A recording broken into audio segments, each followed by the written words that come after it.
Goeiemôre gemeente in Christus. Hierdie week gesels ons oor moederskapsmetafore. En jy hoef nie bekommerd te wees nie. Hierdie boodskap is nie net vir moeders nie, maar vir elkeen wat saam luister.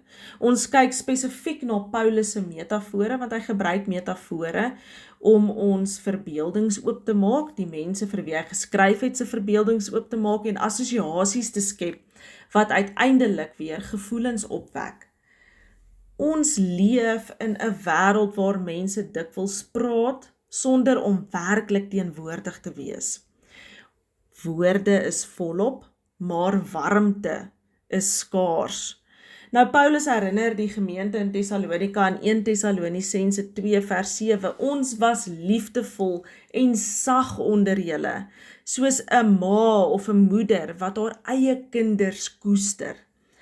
Paulus gebruik ouerskapsmetafore, selfs die verwysing van 'n pa en sy kind om te verduidelik hoe hulle oor die gemeente in Thessalonika voel en opgetree het. Soos 'n ouer oor sy kind gevoel het, so voel hulle oor hierdie gemeente. Nou Paulus gebruik baie spesifieke woorde wanneer hy praat van kinders wat gekoester word. Die ma of die voog van die kinders is die Griekse woord trophos en vir koester word die Griekse woord phalpo gebruik, wat letterlik beteken 'n voël wat haar kuikens met haar lyf of haar vlerke verwarm. Dit is 'n metafoor van nabyheid, teenwoordigheid, van warmte. En hierdie verhouding tussen Paulus, Silas en die gemeente is 'n verhouding wat nie net raad gee nie, maar hulle fisiese liggame, sodat die kind of die gemeente kan groei, kan ontwikkel en letterlik aan die lewe bly en asemhaal. So wat beteken hierdie metafoor vir my en vir jou? Paulus gebruik liggaamlike metafore om te wys dat geloof nie net kopkennis is nie, maar dat geloof met die liggaam geleef word deur ervaring en menslike kontak. Hierdie ouerskapsmetafoor is dan juis 'n voorbeeld vir ons om ons handskoene af te haal en in aanraking met mense te kom. Gaan lees 'n bietjie 2 Konings 4 vers 1 tot 37 daar in die Ou Testament, waar 'n ma geweier het om haar siek kind te los vir sterwe. En toe sy na baie gesukkel haar kind by die profeet Elisa uitkry, het Elisa soos 'n spieelbeeld op die dooie kind gaan lê.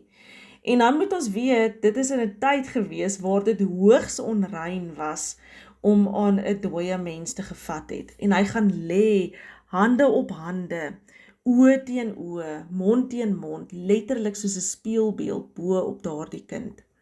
En die kind se oë het uiteindelik oopgegaan en hy het met die heiligheidsgetal 7 keer genies. So het Jesus ook nie net sy woorde gegee nie. Hy het sy liggaam gegee.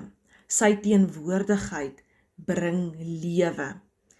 Na jare se studie van menslike geluk en optrede, sê Brené Brown, verbinding is hoekom ons hier is. So die opsomming vandag is, ware verbinding kos jou self, jou tyd, jou energie, jou warmte. Dit is die evangelie in die praktyk. God se liefde word nie net gehoor nie, dit word gevoel. So waar kan jy vandag jou warmte gee? Nie net jou woorde nie, sodat iemand anders kan ervaar dat hulle gekoester en gedra word. Kom ons bid saam. Here, maak my teenwoordigheid 'n bron van warmte en koestering, sodat ander deur my liefde, u nabyheid kan ervaar. Amen.